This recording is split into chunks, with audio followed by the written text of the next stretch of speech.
之前做迪拜巧克力的时候，买了一大包的面包丝，在冰箱里放着太占地方了。最近我要好好琢磨琢磨，怎么赶快把它用掉。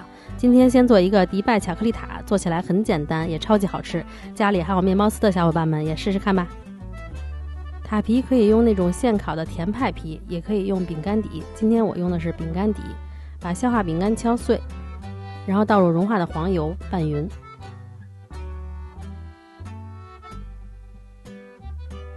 倒在塔模里，最好是用那种活底的塔模。我翻了半天没翻到塔模，所以用了一个直径18厘米的披萨盘，把饼干压实，然后放到冰箱里去冷藏。黄油融化以后，倒入剪碎的面包丝，小火不停地翻炒，最后炒到微微发黄，变得脆脆的就可以了。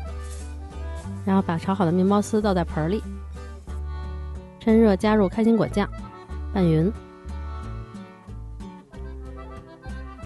倒在塔模里，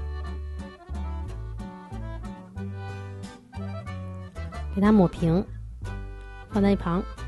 再来做一个表面的巧克力酱就完成了，真的很简单。黄油加牛奶煮沸，然后倒在巧克力里，充分的搅拌均匀就可以啦。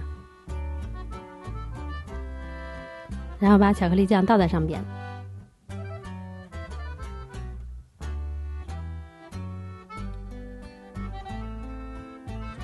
放到冰箱里等它完全凝固就好了。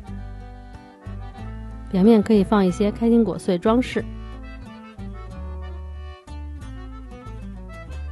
然后就到了我最发愁的环节，就是脱模。如果是活底模具，直接就可以取出来了，但是我这个不是活底的，我真的好怕一取出来就碎掉了。找了一个薄薄的刮刀，先把边儿给它刮一圈，然后我居然还想着震几下，没准能给它震出来，太天真了。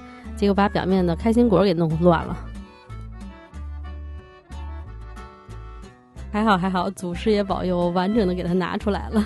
这个真的做起来简单快手又超好吃，一口下去3重口感，酥酥的饼干底，脆脆的面包丝，还有浓郁的开心果酱，再加上表面丝滑的巧克力酱，层次分明，外层酥脆，内馅柔滑，真的非常好吃，你们也试试看吧。今天就到这里了，如果喜欢我的视频，一定要帮我点个赞哟，我们下个视频再见啦，拜拜。